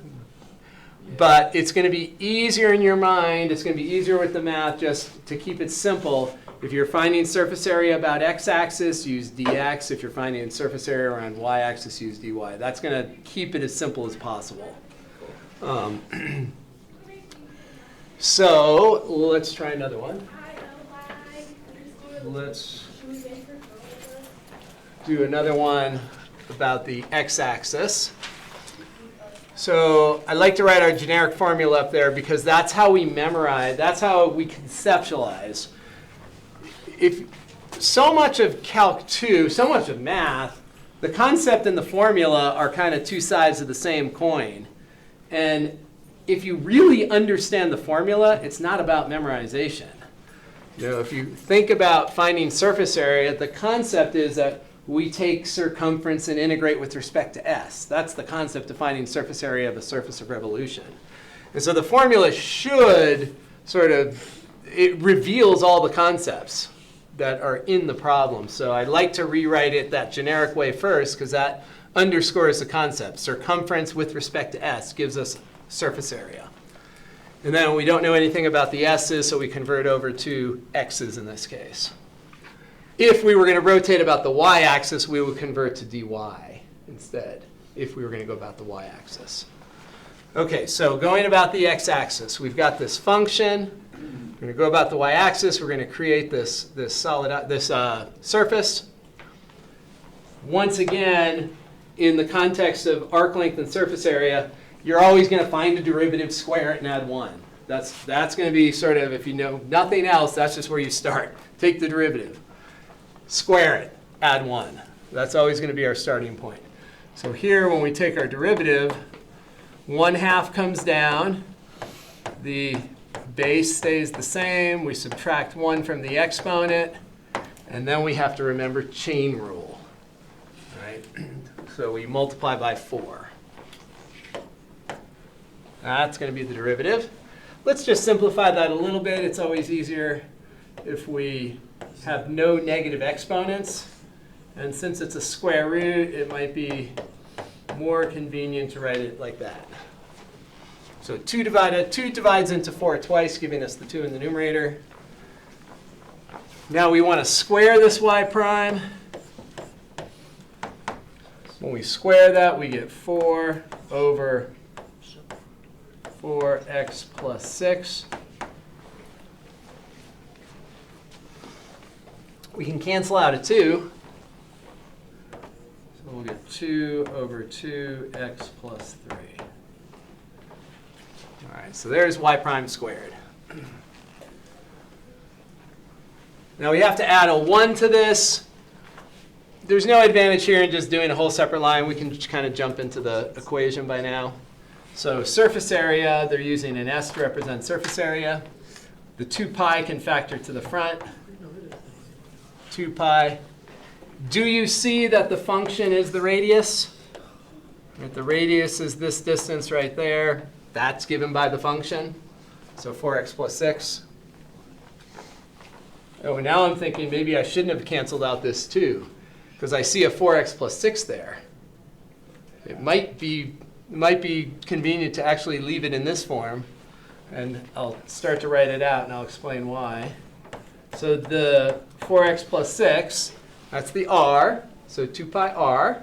R is given by the function.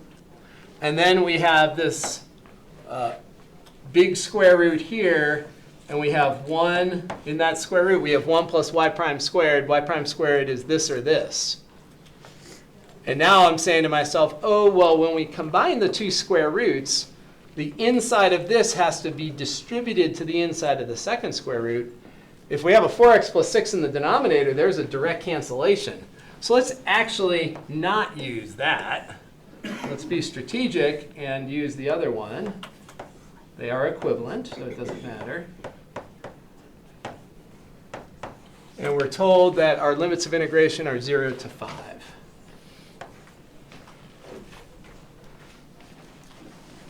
So now we have our algebra piece. We've got 2 square roots being multiplied together. The way you simplify 2 square roots being multiplied together is you take the inside of one and you distribute it to the other. So this 4x plus 6 needs to be multiplied by the 1, and it also needs to be multiplied by this fraction. All right, so we're going to distribute it.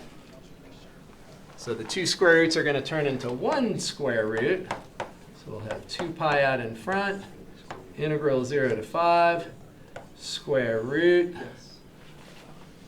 4x plus 6 times 1, 4x plus 6. And now 4x plus 6 multiplied by this fraction that has a denominator of 4x plus 6. So the 4x plus 6's cancel, leaving 4. And then we have our dx. So does everybody see that cancellation? So that inside needs to be distributed to this 1, and it needs to be distributed to that. So when yellow is multiplied by green, it just becomes itself, 4x plus 6. When yellow is multiplied by pink, that and that cancel, because you're thinking of this 4x plus 6 as 4x plus 6 over 1. And once again, we have an integral that we can manage. The inside of this square root is linear, and that's okay. We can integrate that. You could be long-winded and use substitution, or you can be efficient and say, hey, this is linear, so we can just use reverse chain rule. We divide by 4 in the end. So 2 pi, we have a power. The power is 1/2. We add 1 to that power and get 3/2. So it's going to be 4x plus 10 to the 3/2 power. We divide by 3/2, which is the same as multiplying by 2/3. So now we've done the power rule part. We added 1 divided by the new exponent. Now we have to do the reverse chain rule piece. So we look to the inside. Its derivative is 4. We have to divide by 4, which is the same thing as multiplying by 1/4. And then our limits of integration are 0 and 5.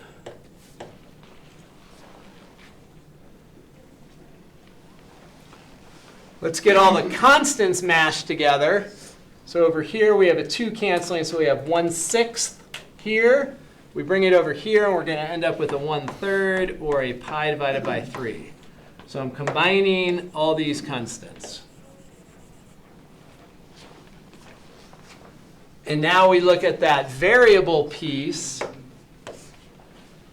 and substitute in our 2 limits of integration, taking the difference. So plug in the 5. Looks like a 30 to the 3/2. And then we subtract off that quantity evaluated as 0. 0 times 4 plus 10 is 10, so we have 10 to the 3/2.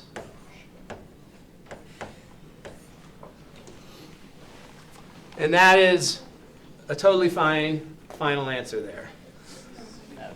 Neither of these are perfect squares, so it doesn't make any sense there. You could, if I was doing this problem, I would do that simplification that I talked about earlier and write it like this. That's a kind of common way. Well, then we would factor out a 10. That's a common way to simplify, if you will, 3/2 powers. We could then bring out the 10 and write this as 10 pi thirds. And in here, we would have, if we factor out 10, we would have 3 of those, and then that. But you can leave it with the 3/2 power, it's fine too.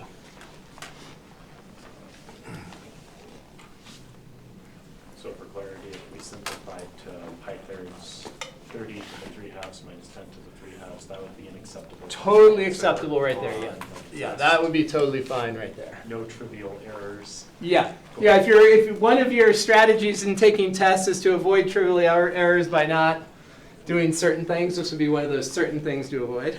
Yeah. Yeah. The self-preservation instinct. Well, the more you write, the more chance. The more we're, I don't think engineers have self-preservation. the more you write, the bigger chance of getting partial credit there is too. You don't want to write too little. It's hard to give partial credit when your page is blank. All right, any piece here that you want to ask about? Any steps there? Is this integration starting to feel okay? Like when that inside is linear, we can just do the power rule on it. We couldn't do that if that was a quadratic inside, though. We couldn't add the 1 and divide by the new exponent. Only when that's linear. Only when it's linear. We'll do. I do have a question here.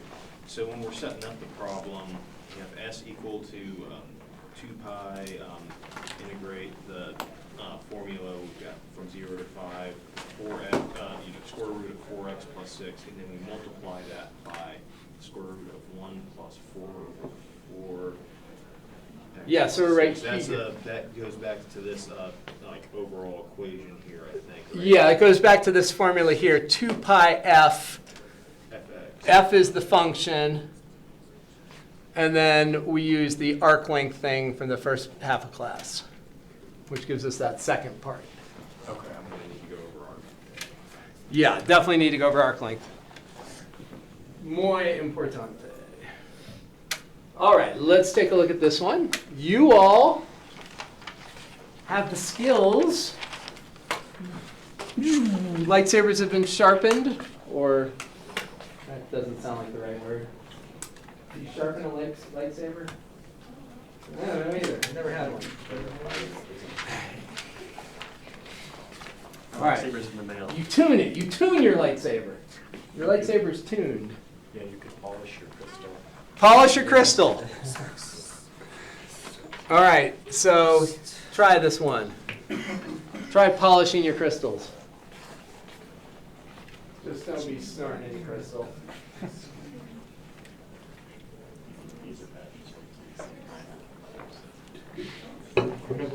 Or smoking it, whatever you college students do these days.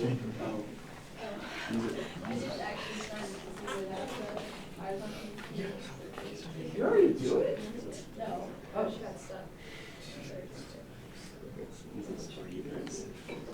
You're just doing the Doritos. That's good. And now you square. So with the fraction, you're going to square the top and square the bottom. So you'll just have 5 minus 2x quantity squared. And then the denominator, the square root of 2 4. Don't be scared. What could go wrong? Because you have to multiply. You might have to hit the undo button. Inside is 5 minus 2x. So you have to multiply by 5 minus 2x, which means you have to FOIL it. Everyone's taking x to a dx. Oh, so I have to FOIL the inside first. Well, no, the derivative. So we're going to take the derivative of the inside. It's 5 minus 2x. It's the derivative of the inside. But now we have to multiply that by the original. You could use the word challenger. Which means you have to FOIL it. Yeah. So Yeah, are you seeing how that thing is? So, I was looking at what we were doing earlier, so you can't FOIL it. So I would start with when you're taking the derivative, Yeah, so you're this gonna is get, just this is the here's first the step, 2 pi is you get function. 1/2. And then this is the part you missed earlier, which is finding the. But now we have to take the derivative of the inside. The derivative of the inside Yeah, yeah. is 5 minus 2x. That needs to be multiplied by this number. But that's the main side of the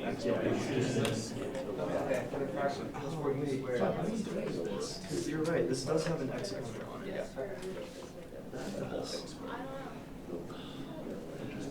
That's the, you want us to figure out. Yeah, maybe I should write the first step down. I'm hearing some algebraic snag. Well, I'll just start with the derivative. Foil that out as well. So that's the derivative.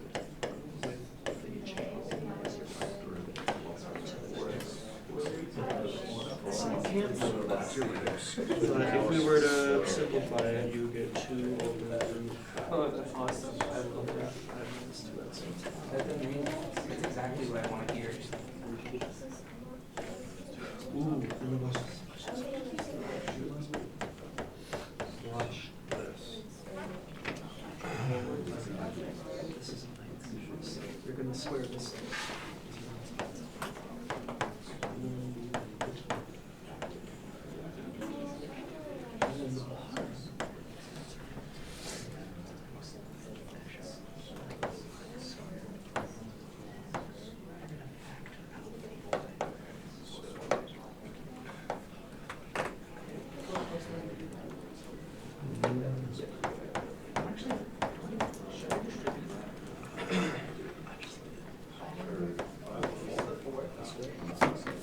Yeah, like I'm listening.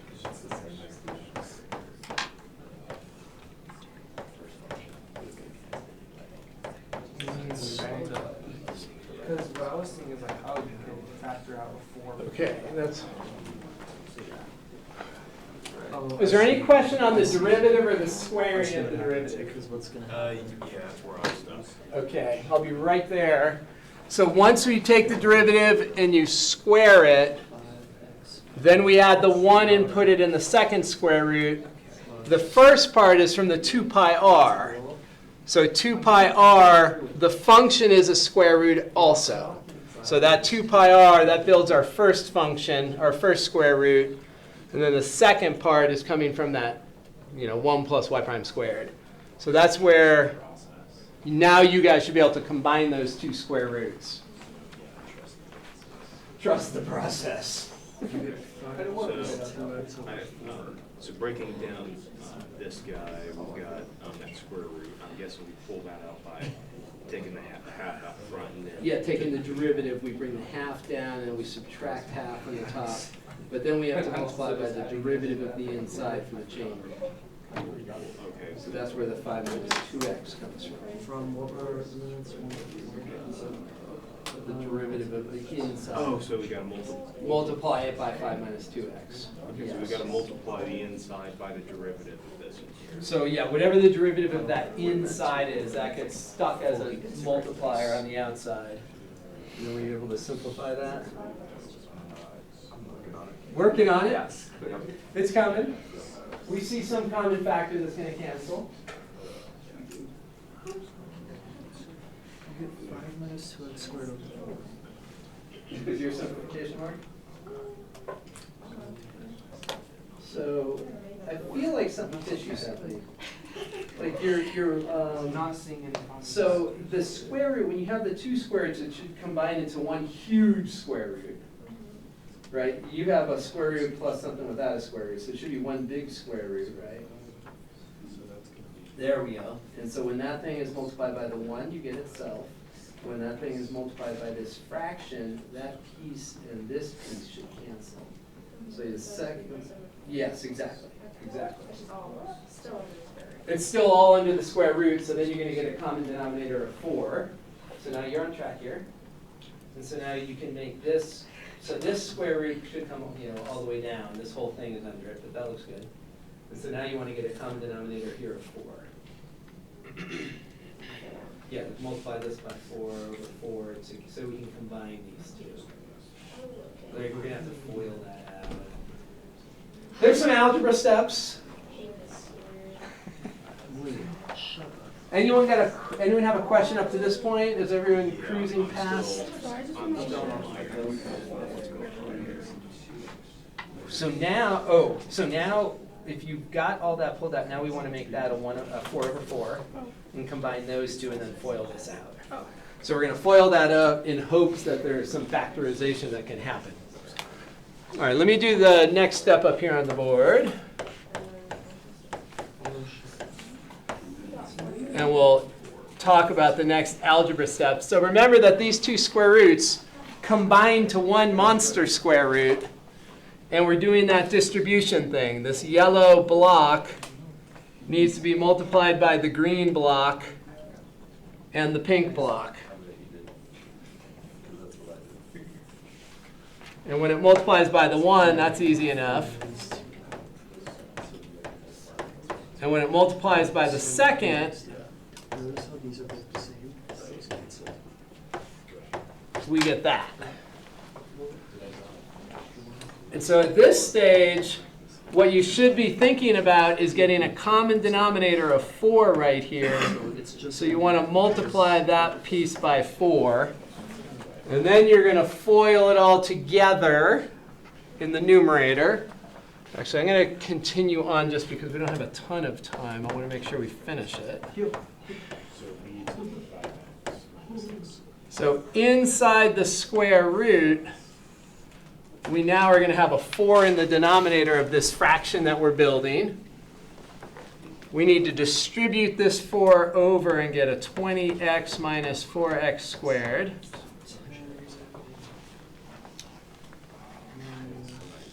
We seeing it? And then the numerator of the second fraction over here, we FOIL that numerator. So we'll get 4x squared positive minus 20x plus 25.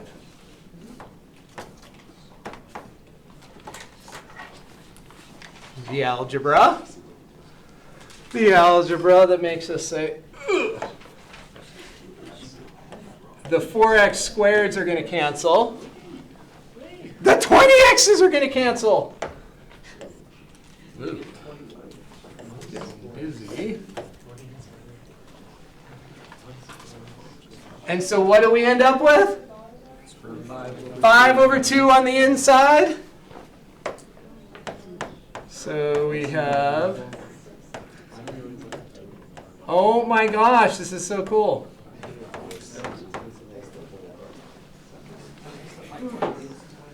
And then we factor that out, and we end up with 5 pi multiplied by the integral from 1 to 4 dx. And the integral of dx from 1 to 4 is? 3. When you integrate a differential, you get the length of the interval. You take the upper limit of integration. You subtract off the lower limit of integration. So we have 5 times pi times 3. And we get our nice, tidy final answer of 15 pi. I'm starting to understand why the homework only has like 6 questions on it. A lot of work. Our arc length problems, yeah, like I said earlier, when you Cal 2 and Cal 3, when you see arc length and surface area, you just sort of take a deep breath because you know you're in for something. But how about that? It's like that beautiful domino effect where things just start canceling each other out. We like that. It's not always going to happen. It's not always going to happen. All right, is there anything, any step here that we need some clarification on? Yes? No? Yes, no? Yes, yeah, I definitely need to. Yeah, let's give me one more minute because you're going to have to stay because we're going to have to catch you up. Yeah. Shelby? Good? All right, so let's take a look at our last slide for today. Isn't that such a beautiful? If, The ending. so It's like a really. if our curve is going to rotate around the y-axis instead of the x-axis, my recommendation is to use a dy if you're going around y and a dx if you're going around x. So this function here is not given as an x value, it's given as a y value. It's measuring height instead of distance horizontally. And so what I would recommend doing is isolating the x here. So let's go ahead and do that. So right there, all I did was multiply by 4 and take the square root of both sides. So now we have this as a function of y. So as we go up along the y-axis, it's now measuring horizontally to the right. We also have to convert our limit, our integration, our interval, so our integration limits. So when we look at this, this says when x is 2, plug it in here, you're going to get y is 1. When x is 4, you plug it in here, you're going to get y equals 4. Or if you looked at the graph, the ordered pairs, you can look at the ordered pairs. So this now is where we're going to start. So we'll do this on Tuesday. We will take the derivative of this, square it and add 1, and then carry on. But we are now thinking about rotating around the y-axis instead of the x-axis. All right, well, is it really the end of week 2 already? Today is Thursday, right? Yeah. Oh my gosh. I'm rotating around the drain. Rotating around the drain, week 2. All right, we need to build some momentum so you don't fall in the drain.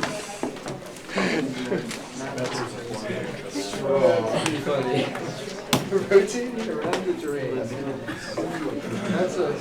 That's the first time anyone's ever said that, I think. That's pretty funny.